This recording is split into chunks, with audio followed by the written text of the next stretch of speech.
¿Qué pasó? Como no pudieron decir encontraron que poniéndole la NG salía algo para decir y le pusieron la corriente y quedó anga.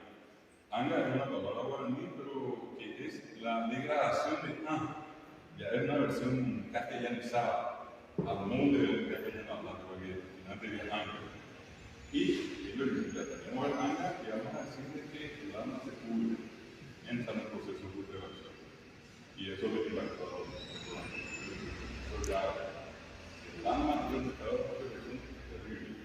¿Y qué se le ve? Ahí. Cuando uno, ahí se llama un pico en bicho, ¿verdad? Y después, qué sé yo, se comienza a responder. La gente dice, y ahí puede haber un gusanito. Y cuando yo digo paz significa acabado, terminado, totalmente podrido o putrefacta. Y creó la palabra en la iglesia, la palabra anga y paz. Y anga y pavor al pecado. Pero anga y paz es el pecado, el del concepto cristiano.